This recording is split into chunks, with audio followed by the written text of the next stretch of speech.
We have two more special guests for all of you today. Secretary Buttigieg has, of course, been here before, so we're not going to give him a lengthy introduction, but Administrator Regan previously served as the Secretary of North Carolina Department of Environmental Quality. There he spearheaded the development and implementation of North Carolina's seminal plan to address climate change and transition the state to a clean energy economy. And he secured the largest coal ash cleanup in United States history. Administrator Regan began his career at the Environmental Protection Agency and is the first African-American man and second person of color to lead it. I will also just note before we go to them, Secretary Granholm, Secretary Buttigieg, and Secretary Mayorkas will brief the full House and Senate this evening as well. They'll take a few questions, but I will turn it over first to Secretary Buttigieg. Thank you, Jen. Good afternoon. Let me start just by saying that we know that the cyber attack on the Colonial pipeline is affecting fuel supply for some Americans. And throughout the administration, we have been working around the clock to help Colonial return its pipeline back to normal operations quickly, safely, and securely. The President has directed us to bring all government resources to bear to help Colonial to resolve this. And we're working to assess the impact of the temporary pipeline shutdown on our national fuel supply, while also working to help alleviate any potential shortages when and where they occur. I can tell you that I've been on the phone multiple times a day with the White House, with fellow cabinet secretaries and other leaders, including Administrator Regan. We'll be doing everything that we can to reduce the impact that some Americans could see at local gas stations in some areas until the pipeline is brought back online. Colonial has announced that they're working toward full restoration by the end of this week, but we are not taking any chances. We are doing everything that we can in the interim to make it easier to move fuel to the places that need it. Since Friday, our interagency response group has been examining all contingencies, coordinating with Colonial, and working closely across the interagency to help alleviate any potential supply disruptions. For our part in transportation, the department has been working across our different modes of transportation to help make sure that fuel can get to the communities that need it as safely and as efficiently as possible. Our Maritime Administration, or MARAD, has completed a survey of the availability of vessels that are qualified to carry petroleum under the Jones Act in the Gulf and up the eastern seaboard. The Department of Homeland Security is standing ready to review any requests for a temporary waiver of the Jones Act from companies that demonstrate that there is not sufficient capacity on Jones Act qualified vessels to carry specific shipments of fuel in and around the region. Our Federal Motor Carrier Safety Administration issued an hours of service waiver, which provides greater flexibility to drivers transporting gasoline, diesel, jet fuel, and other refined petroleum products to 18 states. On Monday and Tuesday and into today, several states have issued emergency declarations that allow truckers to carry additional weight on state roads. Now, the White House and DOT have determined that 10 states can use existing federal major disaster declarations that are currently in place to allow those states to issue permits that allow drivers to temporarily carry additional gasoline that would ordinarily exceed existing weight limits on federal highways in their state. Each state has to follow its own procedures to issue these permits, but this determination provides them with added flexibility to move fuel more efficiently if they need to. PHMSA, our Pipeline and Hazardous Materials Safety Administration, is temporarily relaxing enforcement of certain pipeline operator qualification rules to make sure that emergency personnel can manually get help to get the pipeline back up and running as needed, and are in frequent touch again with the pipeline operators about safety. In addition to these steps, we are continuing to monitor the situation as it develops so that we can help anywhere that we can. For our department, our mandate and our mission revolves around safety, and so we are working hard to maintain safety while also providing much needed temporary flexibility to minimize disruptions to the American people. And DOT is in regular contact with state and local governments and with members of Congress, as well as with retailers and other companies in the sectors that are impacted. And of course, we're in constant contact with our partners across the federal government to coordinate the response. So together, we are working to assess the impact of the shutdown, offer emergency assistance, and of course help Colonial return to normal operations.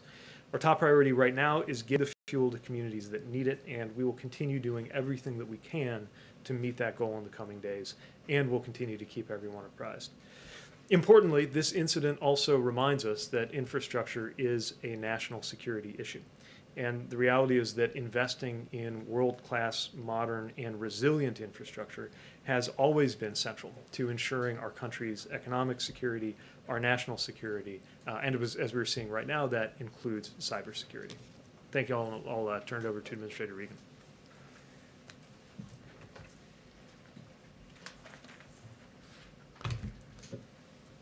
Thank you, Secretary Buttigieg. Jen, it's good to be here with you today. You know, as Secretary Buttigieg mentioned, the President has directed a government-wide response to the Colonial pipeline shutdown.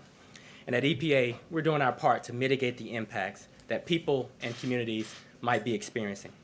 The Clean Air Act allows EPA, in consultation with the Department of Energy, to waive certain fuel requirements to address shortages.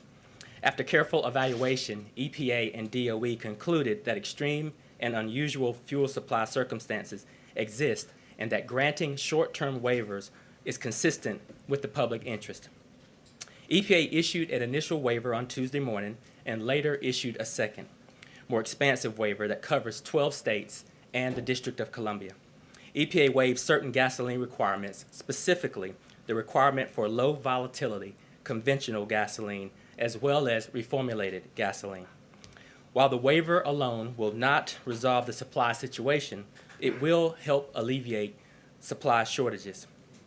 The waiver allows the use of any residential winter gasoline that may exist in the region. It will also allow butane to be blended into existing fuel stops, increasing the supply of gasoline by up to 5%. EPA granted the waivers to help mitigate the supply shortages of gasoline in the affected areas until normal supply to the region can be restored. EPA followed an orderly process when assessing and issuing the fuel waiver. Any such waiver is limited in both geographic scope and in the duration to mitigate any potential impacts to air quality. At this time, we do not anticipate air quality problems from these limited waivers. In assessing the situation and issuing the waivers, EPA has been in close coordination and communication with all of the impacted states. Our partnerships with the states is key to being able to effectively respond to the developing situation like this one. Going forward, we will keep coordinating with our state colleagues to assess the situation on the ground and to determine whether we can provide any future flexibilities to alleviate impacts for people and communities in these affected areas. We understand that there are shortages resulting from the Colonial pipeline shutdown that cause stress and confusion in people's lives. Our response underscores the importance of President Biden's all-of-government directive, which asks federal agencies to harness our collective expertise and work in sync when urgent matters arise. This interagency effort is the linchpin to a swift and coordinated response. And with that, I'll turn it over to Jen. Go ahead. Thank you so much. One question for Mr. Regan, one question for Mr. Buttigieg. Many of your fellow North Carolinians cannot find gasoline right now. What's your advice to them about what they should do and what they shouldn't do until this situation is resolved? Yes, we are in very close coordination with my home state, just like the other 12 states. I think the folks should follow the advice of the governors and the attorney generals, which they're asking folks not to panic, not to hoard gasoline, and to watch for the updates that are coming from the federal government. We have some really good coordinated efforts at the federal, state, and local levels, and we're working very hard to alleviate these circumstances. And then, Secretary Buttigieg, you mentioned that this situation shows the importance of world-class infrastructure. What could have been done or what should be done to prevent something like this from happening? Well, this is part of what we have in mind when we talk about resilience. We need to make sure our infrastructure is resilient to climate security issues caused by the increased frequency and severity of weather events, but we also need to be sure that we are resilient in the face of cyber threats, and certainly in the kinds of things that the American Jobs Plan will be funding and supporting. I think part of the expectation for local authorities or states or other bodies seeking to get funding is that there be robust cybersecurity resilience and planning written into that. This is not an extra, this is not a luxury, this is not an option. This has to be core to how we secure our critical infrastructure, and that includes infrastructure that is not owned and operated by the federal government. We're being reminded that private companies and often local authorities own and operate so many of the critically important utilities and other infrastructure we count on. Here. Secretary Buttigieg, does the fact that this one ransomware attack could take down roughly 45% of the East Coast's fuel supply mean that we should be building additional pipelines going forward? Well, in this case, this was an issue about how a cyber attack impacted a pipeline that's there. I'm not sure it really speaks to the number or quantity of pipelines or their throughput. I do think it reminds us that we need to make sure that we have the most resilient and flexible infrastructure for the future, especially when it comes to something like energy. We've now had, you could argue, 2 major wake-up call experiences, one in Texas and now one here, each with a different cause, but both reminding us about the work that we have to do as a country. Jeff? Mr. Secretary Granholm yesterday said that she expected this issue to be resolved by the end of the week, more or less. Is that still your expectation? And So, go ahead. I'll defer to announcements from the company on their process. Again, PHMSA is in touch with them to review any plans that they have. I would emphasize that there is a lot that is involved in getting a pipeline up and running again. And so there's the announcement, then there's the actual process, and then some time for that to be fully up and running, which is one of the reasons why we're not wasting any time and haven't been since even over the weekend in taking the steps that we need to mitigate any shortages, even things that could happen while the pipeline is getting fully online, but before that's completely taken place. And just to follow up for you, perhaps for both of you, you described the permits and the waivers to allow other ways of getting fuel to these affected areas of the country. Is that working? Is that fuel arriving? We've gotten indications and feedback that the hours of service waiver has had an impact, and we expect that the waivers will as well, but obviously they're very new, and so we'll be closely looking for feedback both from companies and from states on how that's going. Well, I will add that these waivers are working. We've seen an exceptional response from all of our states who are very appreciative of these waivers. It does expand the fuel supply.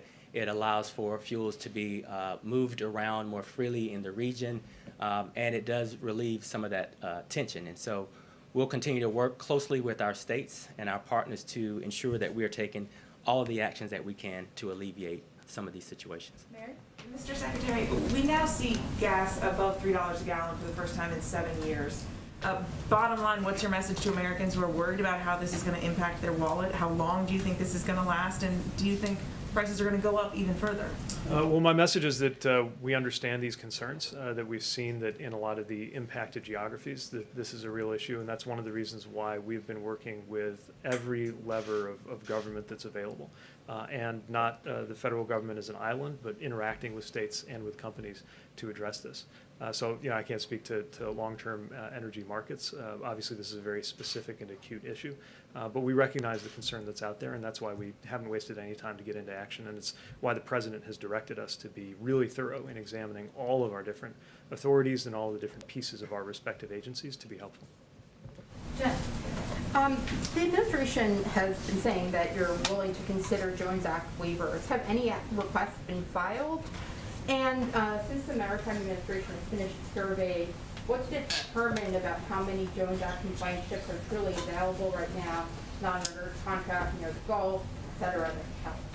So I can't speak to any specific waiver requests going on right now, but what I'll say is that this merit has acted very quickly to provide what is essentially one of 2 parts for this determination to happen. One is the analysis that they do, and then the other part is, of course, for Homeland Security to pick it up and run with it. And we'll continue making sure that they get any information they need and be able to turn it around quickly. The level of analysis that's already been done, my understanding is previously that's taken a couple of days, and MARAD was able to do it in a matter of hours. So they're moving quickly, and bottom line is stand at the ready to very expeditiously process what comes in.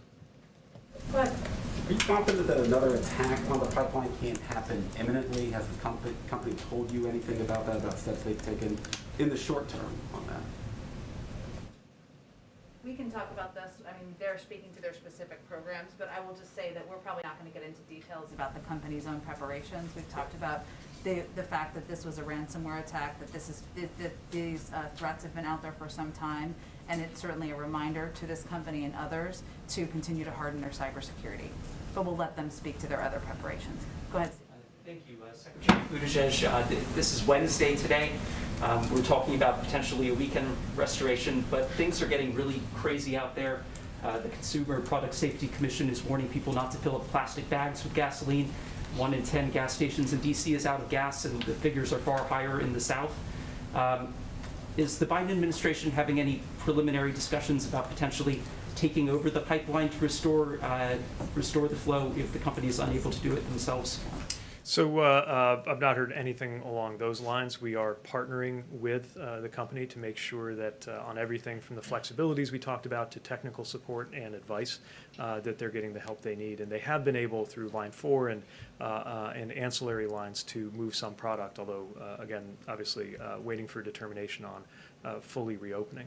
I will say that this is a time to be sensible and to be safe. Of course, we understand the concern in the areas where people are encountering temporary supply disruptions. But hoarding does not make things better. And under no circumstances should gasoline ever be put into anything but a vehicle directly or an approved container. And that, of course, remains true no matter what else is going on.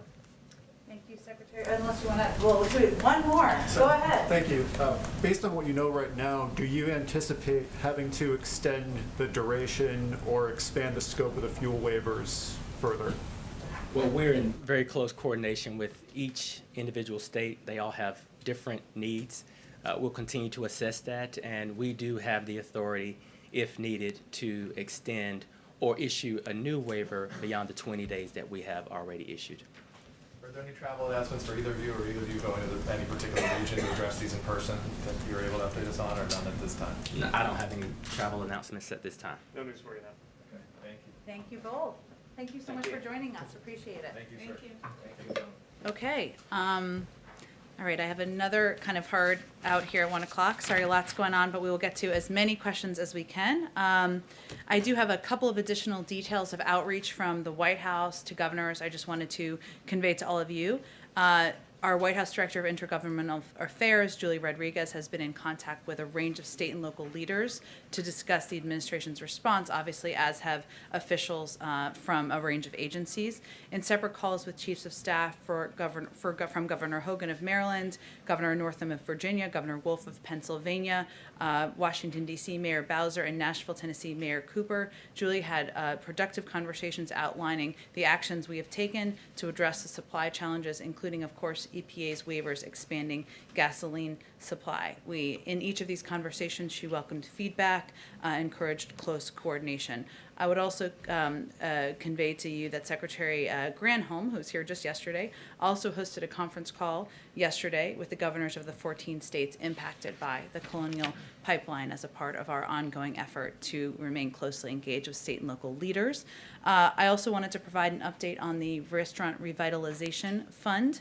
As of today, SBA has received more than 147,000 applications from women, veterans, and socially and economically disadvantaged business owners requesting a total of $29 billion in funds. Businesses that qualify for grants should expect to receive the funds within 2 weeks. Already, $2.7 billion of relief funds have been distributed to 21,000 restaurants across the country already. I would also note that Congress has also set aside $5 billion of these funds for applicants with annual pre-pandemic gross receipts of not more than $500,000. On top of that, the Administrator Guzman from the SBA set aside $500 million in funding for applicants with less than $50,000 in receipts in 2019 to ensure those smaller restaurants, bars, food trucks, and other dining establishments have access to those funds. Go ahead, Jonathan. Thank you, Jen. First, just wondering, I believe the meeting is still ongoing. Do you have any readouts at this point of the Big Four meeting with the president? I do not have a readout of the meeting that's ongoing. That's just the case. But- Maybe they slipped you a note. I can convey to you that, one, I would expect they will go to the stakeout. I would also expect that we'll have a written readout later this afternoon to provide to all of you. Setting that aside, two other matters then. What is the president's response to Congresswoman Cheney's speech last night in which she denounced former President Trump's big lie and said the Republican Party needed to stand for fair and free elections, and then her subsequent ouster this morning from her leadership position? Well, let's start with the facts. More than 80 judges across the country threw out lawsuits attempting to overturn the outcome of the election. And on January 6th, this moment in history, we're looking at their hearings on Capitol Hill about the events on January 6th. Our nation's capital was attacked, our democracy was attacked, and 6 people lost their lives. So it's disturbing to see any leader, regardless of party, being attacked for simply speaking the truth. And as the president said last week, it's hard to understand. But our belief, his belief, is that the American people will have to make their own decisions about whether the reaction by the people they elected to represent them should be embracing and elevating conspiracies and attacks on our democracy, or whether it should be standing up for ideals that have historically been owned by both Democrats and Republicans representing the country throughout history. And one other matter, the escalating situation in Israel. Does the administration plan to drop their objections to a UN Security Council statement? Are there any plans to appoint an ambassador to Israel anytime soon, or to reopen the consulate in Jerusalem that deals with these Palestinian issues?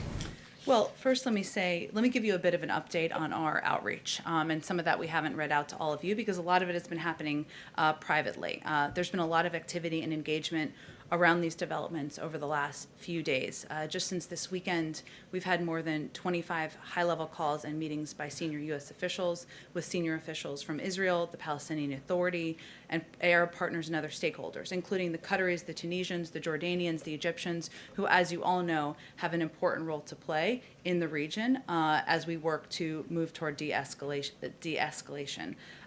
Just yesterday, we had more than 10 phone calls by senior Washington-based officials, including National Security Advisor Jake Sullivan's call with his counterpart. I will also say that in the region, we of course will nominate a qualified, experienced ambassador to Israel over the coming weeks. That's in process, and when it's ready, we'll announce that. But in the meantime, we have great confidence in our team on the ground in Jerusalem, led by a career diplomat, Jonathan Schreier, who enjoys open and regular access to a range of senior officials. And Jonathan and his team are fully latched up with both our team here, the State Department, officials on the ground. So our engagement a lot of it is happening privately through diplomatic channels. It's happening with officials in the region. We're in regular dialogue multiple times per day, as I noted, with Egyptian and Qatari officials, who have significant influence over for Hamas. And our objective here is de-escalation as we look to protecting the people in the region. Go ahead, Jen. Thanks, Jen. Just to confirm, the meeting is still going on. As when we came out here about 25 minutes ago, it was still going on. But I haven't seen any rustling of activity out there, so that sometimes is an indication. Okay. And without giving a readout on a meeting that may still be going on or had started anyway, can you give us a sense of when the president says he's looking for consensus on a compromise, what points did he bring to the meeting on which he is willing to compromise? Well, first I will say, Jeff, that the president believes that he was elected to find opportunities for common ground and to identify areas where we can work together. So some examples where there's already some activity on Capitol Hill are a conversation, I should say, that was a hard word for some reason, about infrastructure investment, modernizing our nation's infrastructure. As you all know, there's going to be a meeting tomorrow with Senator Capito and a number of Republican senators to discuss exactly that, to discuss the counterproposal they put forward and where we can find some common ground. But there is also an opportunity to work together on areas like increasing competitiveness among our workforce, to competing with China, to addressing the semiconductor chip shortage. There there are a range of issues that there has historically been bipartisan cooperation on, including issues like immigration. But we will see what comes up in this meeting when it concludes. Obviously, the president has his agenda to discuss what we can work together on moving forward to help the American people. Each of those 4 leaders who are coming, none of them are wallflowers. I'm sure they will have items they want to discuss as well, and I expect they'll share that with you when the meeting concludes. Would corporate taxes be one area where he may have said, I'm willing to go to 25% instead of 28%?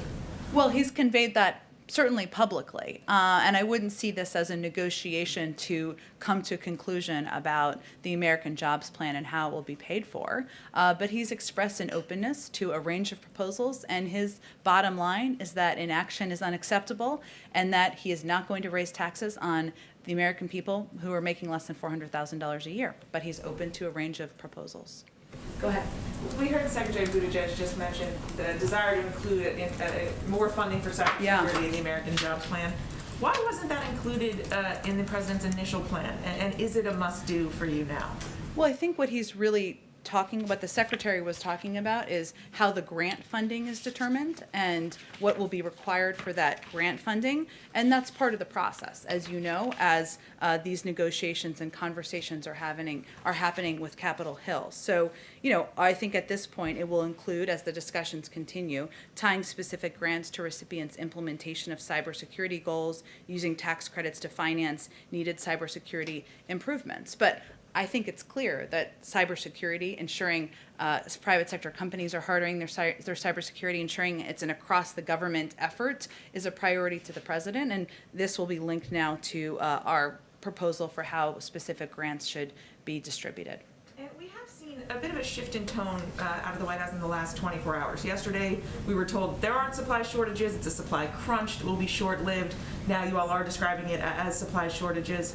Is the impact of this hack more than you anticipated? Well, I would say on Monday afternoon, so 48 hours ago, we said, at this moment, there is not a supply shortage. That was accurate at this moment. We also said that we are continuing to monitor very closely what the impact will be.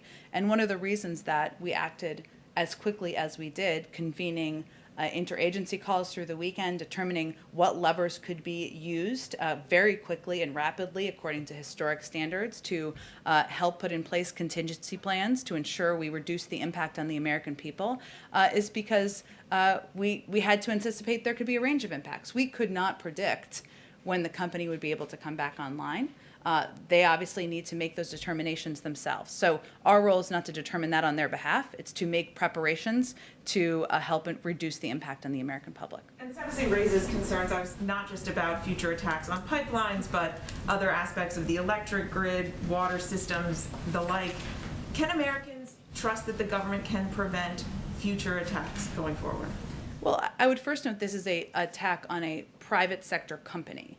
And as I noted a little bit earlier, when I'm not even sure you could hear me, but this was an attack using ransomware. This ransomware has been out there for some time. Deputy Secretary Mayorkas, when he was Deputy Secretary, talked about, when he was here just 2 days ago, the fact that we were warning about the need to harden for companies to put in place cybersecurity protections back several years ago. And that's something we will redouble our efforts on.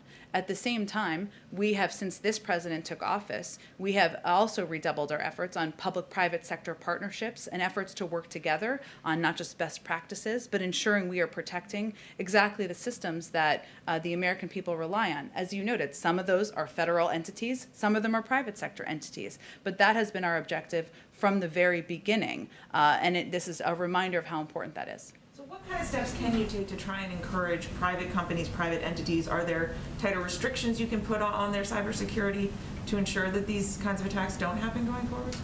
Well, there is an element of any company seeing what has just happened over the last several days being a reminder of how important those steps are, and that is out of our hands. That is probably thanks to the reporting of all of you. But I would say that one of the reasons that we have stood up under Ann Neuberger, who was just here a couple of days ago, and elevated a public-private coordinating apparatus or effort to work with the private sector is because we want to ensure that well-intentioned companies understand what they need to put in place and understand the risks that they're facing, because we know, as this is an example of, that it won't just impact that company, that it can impact, depending on the entity, the American public.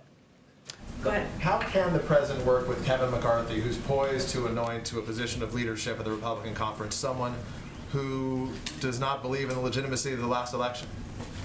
Well, the president is no stranger to working with people who he disagrees with, or he has massive fundamental disagreements with. The facts are on our side, and more than 80 judges across the country throughout lawsuits attempting to overturn the outcome of the election. What the president believes his role is to lead by example and to offer an alternative of leadership to the American people, which is reaching his hand across the aisle, offering to work with members of both parties on addressing issues the American people have concerns about. I want to ask you about ransomware. We heard from Buttigieg and from the administrator of the EPA just moments ago. If you can help, you speak for the president. What is his message to Americans right now who are worried about the supply of gas and rising prices? His message is, I understand, and I am doing everything I can, using every lever of government to ensure we reduce the impact on the American people and their lives. Whether it is because they want to do travel for the weekend, whether they are going to visit their grandchildren because they just got vaccinated, just to incorporate another objective, or whatever it may be. And his concern his focus from the very beginning is, do not halt. Act. I need you to act. I need you to take action to put every step in place that is possible. Did Colonial, I think I know your answers to these, but I want to ask them, did Colonial pay the ransom already, or will they pay it? I would send you to Colonial to answer that question. Of course, the guidance from the FBI is not to do that. Does the U.S. government know whether they paid or intend?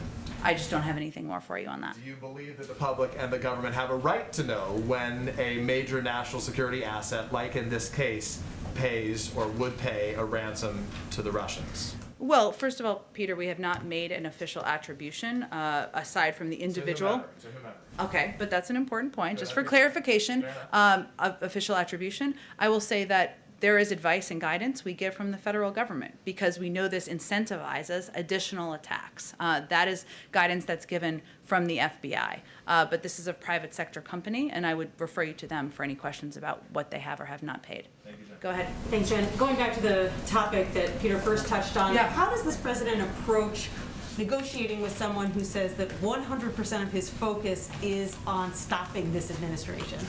Well, I would say first, this is a meeting where they could spend the entire time talking about areas where they disagree, including who won the election. And the president has 80 judges in courts and tens of millions of Americans behind him on that piece. But he doesn't find that particularly constructive. Clearly, the Republican Party has to work out who they are and what they stand for.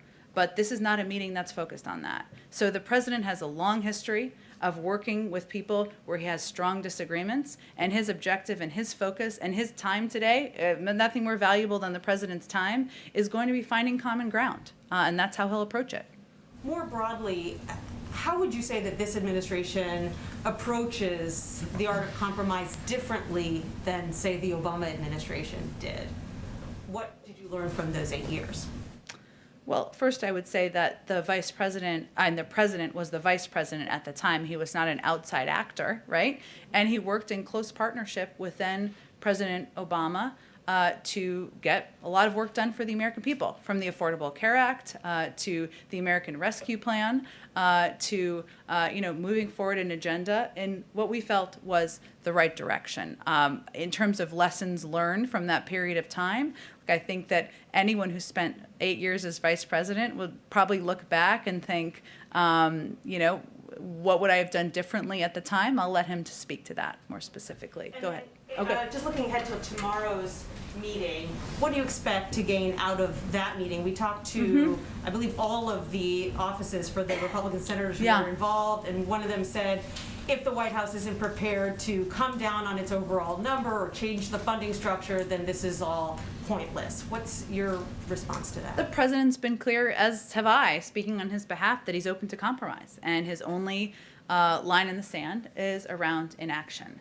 And certainly, I don't think anyone anticipates, including the members attending, for this to be a definitive meeting with an outcome where everything's signed with a bow or tied with a bow at the end. But we have been encouraged by the proposal.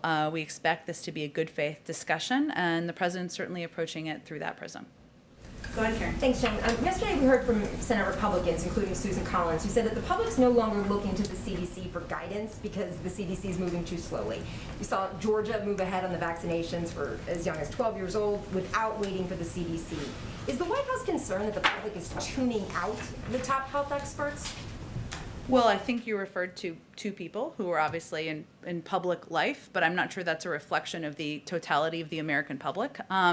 What we know is that, or how we've approached things, is that we believe that health and medical experts should be our North Star, and that leaning on them and their data analysis and their review of what they think the guidance should be to ensure that the American people can be confident in that should continue to be our North Star. So here's what we also know. As more people get vaccinated, there will be less and less need for certain restrictions. And the CDC has said they will continue to evaluate the science and update their guidelines. But our objective is to ensure that the American people have confidence in the fact that we are leaning into, we're not making political decisions. We are leaning into the advice and counsel of medical experts. Sometimes people may feel that's slow. We understand. It's frustrating. I'm tired of wearing a mask too.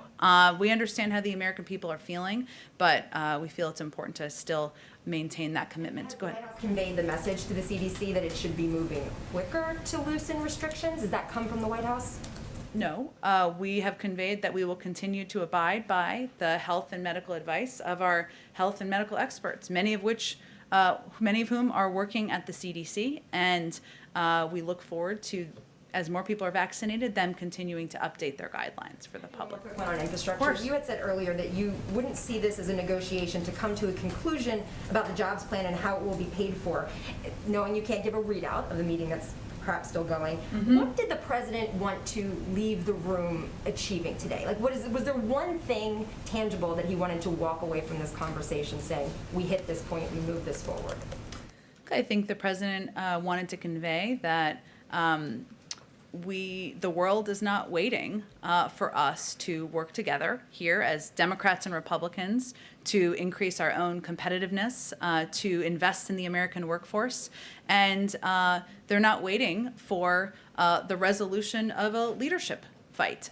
They are waiting for us to, they are waiting to see what we will do and what we will do in this moment. And the stakes are too high not to work together to pass an American jobs plan, to invest in infrastructure, and to make us more competitive. And he wants to certainly convey, and I think his actions convey this, that he wants this to be a good faith effort and negotiation, and that's why he invited him down here. Them, all of them. Sorry, go ahead, Jen. Two things. One, just very quickly, it seems like the leadership meeting has Oh. been out. Yeah. I don't know Should if we there's wrap? I don't know if there's anything that you kind of had embargoed until that was over that you want to add about the meeting. I do want to give you an actual readout of the meeting. So I have not, I don't have any update on the meeting. And if anybody wants to go out there to a stakeout, I will not take it personally at all, or no one who's watching. Then I just wanted to ask you about the inflation report today. Yeah. And how the administration sees these numbers. Is there a concern that high inflation is going to continue for a long time and that the administration might need to rethink its spending plans? How high a monthly reading is the administration willing to see kind of quarter after quarter? And then, there's a phrase that's been used a bit by some administration officials, including Cecilia Rouse, saying that it's transitory. What does that mean? Is that thinking about the next couple of months or through the end of the year, just as we're seeing these bumps that, might spike up some numbers, or you might see low jobs numbers, and it's all just kind of the economy getting back to, normal? Sure. Well, first let me say that obviously our CE chair has said that, but it reflects the consensus view among economists that our country is experiencing a massive transition from the slowdown during the pandemic to flipping the switch back on as we are continuing the path to recovery, that we would see a specific number of months or quarters where there is a transitory increase. And that's something that we have prepared for and that most economists say will be temporary. I will say there's some interesting data.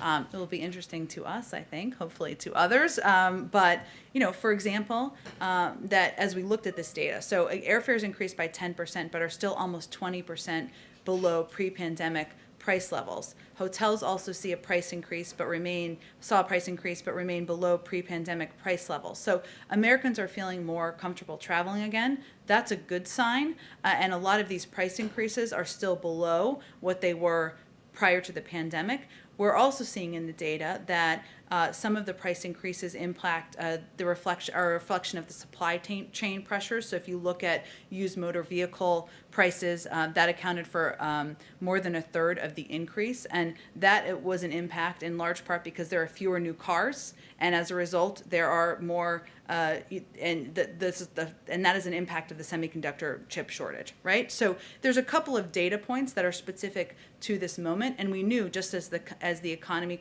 sort of shrunk and shut down, that as it's turning back on, there would be some of these impacts. But we are constantly tracking. We have shared our expectations on inflation. As we experience this massive transition, we continue to chart our path to recovery, and we know that number of the investments that we have proposed were long needed even before the last several months. Just one bigger picture question. You have these surprising inflation numbers. The jobs number was much lower than expected. Situation in Israel, the pipeline. Does it suddenly feel like the external world is turning on you guys, or that you suddenly are juggling a lot more crises, or any concern about that? That's what we're made for here. We certainly know that, and the president knew from having served as vice president for 8 years, that when you walk in and you're the leader of the free world and you're overseeing a country that is still working its way through a pandemic and an economic recovery, that you have to be prepared to juggle multiple challenges, multiple crises at one time, and that's exactly what we're doing at this moment. Go ahead, Courtney. Thanks, Jen. I just wanted to follow up on what you said about the president nominating an ambassador to Israel in the coming weeks. I wanted to go back to Jonathan's question. Is the president considering reopening a consul or consulate general in Jerusalem? And then more broadly, when can we expect the president to announce his more high-profile ambassadorships? And will that come before he travels in June? It's not timed to a trip, I will say, but I would expect we'll have more in the coming weeks. They go through a process of consideration and obviously final decisions by the President of the United States. In terms of the question about reopening the consulate, I would certainly point you to the State Department. They may have already addressed that, but they'd be the appropriate entity for that. Go ahead. Thanks, Jen, and thanks for continuing to take questions despite this weird situation. I know, but it's okay. I know people wanted to go out there, but yeah. So I've got two questions, Okay. Two areas. I'd like to ask quickly about jobs and also about a couple of press freedom issues, which of course I imagine is important to everyone here. The first one on jobs, the Brooklyn Chamber of Commerce just polled 200 small businesses, and 64% are having trouble hiring people, 42% of them cited the higher COVID-19 unemployment benefits. The University of Chicago separately estimated 42% of people are getting more money not to work than they would have in their previous jobs. President Biden said on Monday, quote, no one should be allowed to game the system, and we will insist that the law is followed. Has the White House done anything to instruct states to more severely enforce the rules on unemployment benefits? We certainly expect any state is enforcing the law, but I would say that what we've seen across the majority of economic data and from the majority of economists is that the biggest impacts and factors are the pandemic and the fact that we're still recovering from a pandemic, and people having concerns or issues with childcare or fears, if they're not yet vaccinated, about going back to a workplace. And there are a number of steps we've put in place, including assistance to restaurants, as I noted earlier today, to small businesses to ensure they have that vital assistance at this point in time. And obviously for bigger companies, we've been encouraging them to use some of the $1.4 trillion in assistance they've received to pay higher living living wages. But those are the range of factors that most economists believe are the issues at this point in time, even though we look at data over the course of several months. And over several months, we've been creating about 500,000 jobs a month. So when President Biden says that, he's basically just putting it out there that states should enforce it and that people should comply with the rules in place, not necessarily that there's anything new the federal government's doing. Well, we certainly expect states to abide by the laws, as I'm sure you do. Did you have a second question? Yes, I do. I'd like to ask about a couple of press freedom issues. On Friday, we learned that the Justice Department last year seized the phone records of several Washington Post journalists. The Biden Justice Department defended this, saying that it was the sources they were after, not the reporters. But there are some press freedom advocates who are pretty concerned about that defense. Trevor Timm of the Freedom of the Press Foundation said that the Biden Justice Department gave a disturbing defense of the practice. Bruce Brown, the executive director of the Reporters Committee for Freedom of the Press, said that it raises serious First Amendment concerns. Do you, as the government's top press officer, have concerns about reporters' records being taken, including in this instance? Well, given this was an action taken by the last administration and the Department of Justice oversees, obviously, our legal actions, has already spoken to it, I'm not going to have anything additional to add. The second part on press freedom is this marked International Press Freedom Day, which was celebrated on Twitter by the Secretary of State and the Vice President, who wrote, "A free press is critical to democracy." The whistleblower Edward Snowden responded by writing, "This would be more persuasive if the White House wasn't aggressively seeking a 175-year sentence for a publisher of award-winning journalism." This referring to WikiLeaks publisher Julian Assange. The Obama-Biden administration was infamous for taking a heavy hand toward reporters and leaks, including taking the Associated Press's call records and calling a Fox reporter a possible conspirator. But the Obama Justice Department decided not to prosecute Assange for fear of setting a precedent that could be used to prosecute journalists dealing with classified information. In the name of press freedom, will President Biden be intervening in the Assange case to stop the prosecution, or will he be allowing the Justice Department and the courts to sort this out? Well, in the name of independent justice, we will allow the Justice Department, encourage the Justice Department to continue to be an independent Justice Department, which I know is different from what we saw over the last 4 years, so it feels funny to some people. Go ahead in the back. Thank you, Jen. First question about the potential closing of the Line 5 pipeline in Michigan. Has the president been in touch, in contact with Prime Minister Trudeau? That's in the courts, so we're not going to have anything to add. It's in a courts process right now. The amicus brief of the Canadian government in the U.S. federal court says that describes the potential closing as a massive and potentially permanent blow to Canadian economy and energy security. Is this a way to treat an ally like Canada? I think we've talked about in here how important of a partner Canada is and will continue to be on a range of issues, from addressing the pandemic to just being a regional partner on facing issues around the globe. But this, again, is a situation that's in the court, so I'm not going to have more comment on it. I got to go around to other people because I have 3 minutes left. I'm sorry. Keep going. I just have 2 quick ones. So my first question, I wanted to ask about, there's a recent New York Magazine article about how the White House polices language in Washington that I'm sure you read the other day. And a particular graph points to an Associated Press memo that advises reporters against using the word crisis, which the administration has said that they're not going to use the word crisis for the border. It cites a person close to the White House as saying that one very real possibility is that the strategy works. They may get criticism and think pieces about it, but at his 100-day mark, Biden is the most liberal president we've had, and the public thinks he's a moderate. That's a winning strategy to me. They're willing to accept that you're going to write this piece as long as they know that swing voters in Colorado aren't going to read it. So does this reflect the White House's thinking that the goal is for Americans to view the president as moderate as he pursues, according to the, quote, the most liberal agenda that we've seen?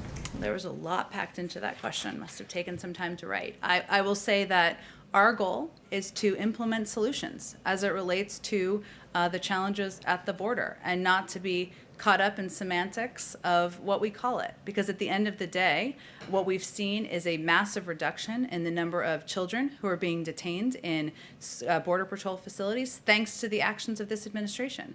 We've seen a massive reduction in the number of hours kids spend in Border Patrol facilities. And we're continuing to work to get kids into the arms of their family members or to sponsor homes. And that's what our objective is. I can't speak to a blind anonymous quote from somebody outside of the White House, which we'd all be for banning those if others would want to commit to that as well.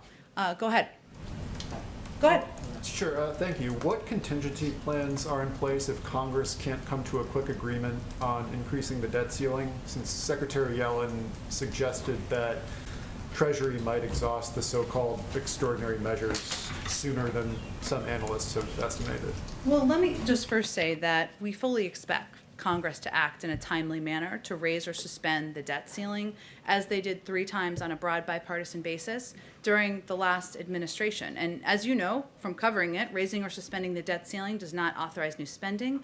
It merely allows Treasury to meet obligations that Congresses have already approved. So that's what our focus is on, and we certainly expect them to follow suit of the last several administrations, or last several times they raised it. Go ahead, in the back. Jen. Thanks Just for your patience. No problem. Just a few quick ones, and Sure. I'll be quick. Does immigration continue to be a priority in these meetings that are so important, and they could do a lot for the progress of an immigration bill?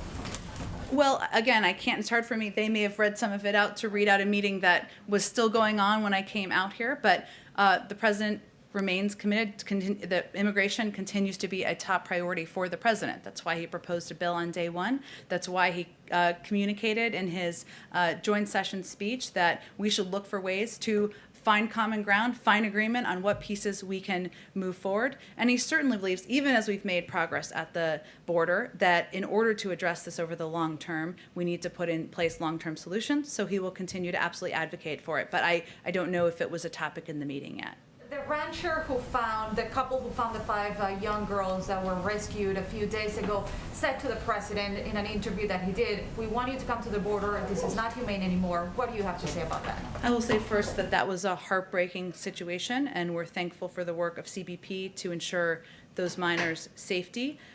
This is another example of why we continue to be very clear that individuals should not make the treacherous journey north and put their lives in the hands of smugglers or others for unsafe circumstances. And again, just to reiterate, our focus remains on solutions, on ensuring we're expediting processing, we're getting kids into safe and humane conditions, and that's, if going to the border changed that or helped that, that would be one thing. But our focus is on implementing pieces that we can, so we can make their lives better. On consumer prices picking back up on what was asked earlier on, is this a concern going forward that the prices will continue to rise, that it will have an impact on the recovery that you want to have in the economy? Well, again, I think this is obviously something we monitor quite closely, and we certainly monitor specifically from, it's the job of the independent Federal Reserve to manage all aspects of inflationary pressure as they pursue their dual mandate of achieving full employment at stable prices. So it's the policy of us not to, executive branch, not to comment on that really in terms of the future of inflation. But I will say that, it's important to note what the very specific, as I did in response to an earlier question, factors are at play here, which include, as I noted, the airfare is increasing by 10%, but still being 20% below pre-pandemic levels, hotels seeing a price increase but remaining below pre-pandemic levels. So there are a range of factors here at play, obviously addressing the semiconductor chip shortage that we think we remain committed to and we will continue to work to address. Okay, thanks. Okay. Just moments ago, Leader McConnell said to those reporters, some of This whom is were like real life happening here. real news in real time. Leader McConnell said moments ago that they communicated to the president that they will not budge on the 2017 tax cuts, which means, well, you know what that means. I guess, what is the White House? What do you say to that? And then how would you pay for this if you're not going to pay with it via tax cuts? Well, I think that question is more, that question is probably more on Republicans to address than it is on the president. He's proposed a way to pay for it. We'll see what other ideas they have. Thanks, everyone.